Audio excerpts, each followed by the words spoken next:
Welcome back to the Daily Bread Bible Study. This is day 153 for Monday, June 1st, 2020, focusing on Job 25 through 30. Job 25 is the shortest chapter in Job. It's only 6 verses. And this is a follow-up to Job's wrestling last time, asking, the question of, why do people who enact destruction seem to flourish? And so it brings up the age-old question of why do bad things happen to good people? This implicates Job's hope for divine justice and blessing, which is currently being withheld from Job.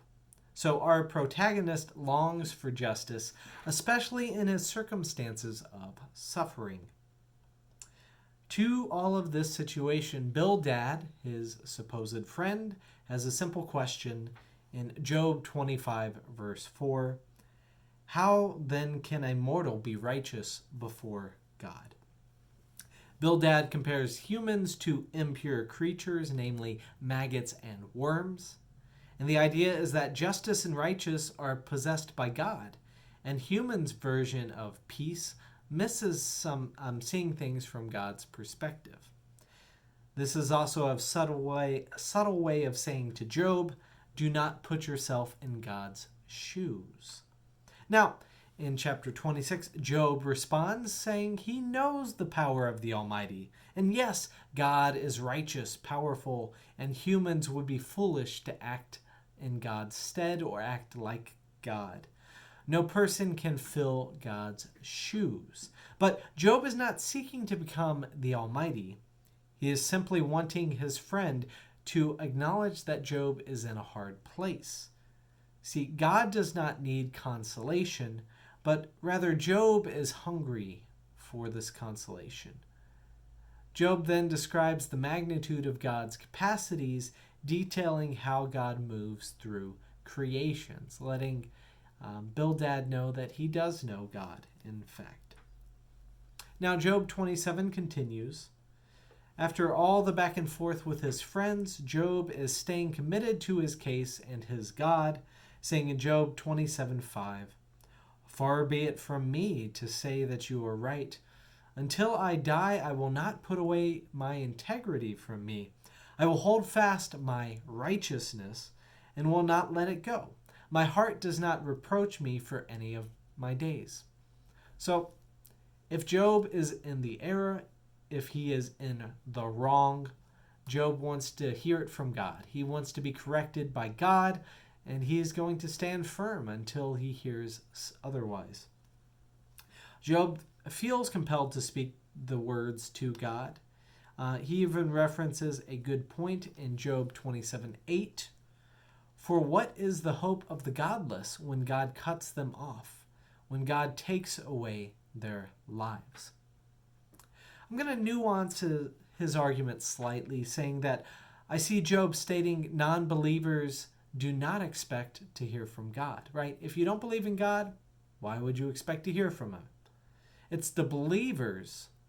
Those are the ones who expect to hear God. Those who claim to hear God's voice in the past are likely ones who are going to claim to hear God's voice in the future. And so if trouble comes upon non-believers, they do not put their hope in God. Since Job is a believer, though, Job places his hope in his expectation of hearing God, which is why he continues to say, and speak out to God. From my observations in life, one of the most depressing situations for a believer is the experience of the absence of God. Now, Jesus referenced this pain during his crucifixion, borrowing the words from Psalm 22, my God, why have you forsaken me? Jesus knows God is with him, even inside of him. Yet the feeling of God's absence is agonizing, even for Jesus on the cross. And this is why Job is agonized. God exists, but is hidden from Job. Is Job so drowned in grief and pain that he is missing God? Well, whether Job is inventing this absence of God or whether Job is experiencing this absence of God, it's really irrelevant. Whether God is, there and just not speaking, as he claims a little bit later, but the fact remains that Job is feeling the absence of God, and it weighs heavy on his heart. This feeling is painful because Job hopes and expects for God to speak. So for Job, wickedness finds no peace or rest, and Job believes God will ultimately bless the righteous. Thus, he hopes God will bless himself. In Job 28, this chapter is called an interlude in my Bible, and I'm not really sure why, but the speaker, who I'm assuming Job, because in Job 29 it goes back to Job speaking, but I will call him the speaker for this chapter. The speaker compares wisdom to precious metals and stones, saying that humans know how to work hard to find metals and stones. The speaker seeks wisdom, says that seeking wisdom is something harder to come by than the precious metals of, mining. In Job 28:12 through 13, he says, "But where shall wisdom be found? And where is the place of understanding? Mortals do not know the way, and it is not found in the land of the living." And thus the speaker goes on to answer his own question. Where then does wisdom come from, and where is the place of understanding? It is hidden from the eyes of all living and concealed from the birds of the air. The speaker does not believe that humans can really understand and that God's wisdom is hidden from human eyes. The wisdom is from God alone, and which God gives to those who seek him. So the speaker then concludes in Job 28:28, "And God said to humankind, fear, truly, the fear of the Lord is wisdom. To depart from evil is understanding." Or, as it's said in other parts of the Bible, the fear of the Lord is the beginning of knowledge, right?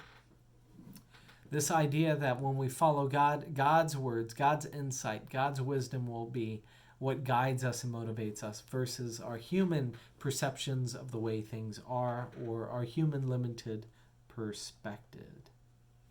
In Job 29, Job then reminisces for the time when he felt God's presence. "Oh, that I were in the months of old, as in the days when God watched over me." Then Job then appreciates the ways that he has helped other people on behalf of God and through God. In Job 29:15, he says, "I was eyes to the blind and feet to the lame. I was a father to the needy, and I championed the cause of the stranger. I broke the fangs of the unrighteous and made them drop their prey from their teeth." Job was excited to help. He felt like an agent of God, channeling the divine blessings to others. He was revered by others, feeling like a, quote, king among the troops in verse 25. Job enjoys the magistracy of ministry. He feels magnified when he makes God big by making himself small.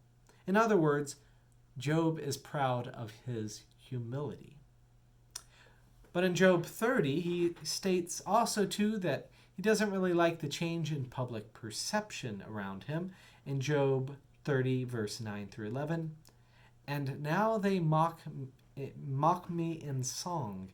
I am a byword to them. They abhor me. They keep aloof from me. They do not hesitate to spit at the sight of me. Because God has loosened my bowstring and humbled me. They have cast off restraint in my presence." Job laments the rejection from others and the pain it causes. In Job 30, verse 16, "And now my soul is poured out within me. Days of affliction have taken hold of me." Yet again, in all of this, Job is still faithful to God, and it's in fact his rejection from God that hurts the most. In Job 30:20, it says, I cry to you and you do not answer me. I stand and you merely look at me. So on that note is the image where we leave Job. He feels God is maybe present there with him or hidden, right? But that God is not doing anything. He's not saying anything. He might be on the other side of a curtain, and he's talking and speaking, trying to get God to speak across this curtain, but he's just getting no response. And so Job is immensely frustrated, immensely depressed because of this agonizing and pain, because he misses hearing what God has to say, especially in the midst of losing all of his real earthly possessions. So next time we will see the wrapping up of this, and we will get to see if God will respond or not. Spoiler note, God does respond, as God always does. So here we have the end of the Daily Bread Bible study. Thanks for joining again for this day.